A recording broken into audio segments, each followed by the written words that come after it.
audience. Almost all was welcome and congratulations. Now I talking our madrasa education system. The story is very glorious. The need for madrasa education was filled by our Prophet Hazrat Muhammad sallallahu alaihi wasallam. When the Holy Quran was revealed to his general and community.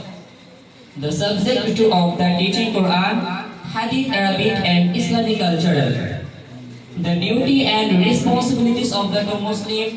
Our madrasa name is Madrasa Markazul Abrar. It has big madrasa. It has 230 students and 15 teachers. Our madrasa is best madrasa in our country. The result of our madrasa is very good. I am proud to read madrasa. Me can learn many things and be great person. So I personally request all guardian visit our madrasa and then admitted your children. No more today. Allah Hafiz. Assalamu alaikum wa rahmatullahi wa barakatuh.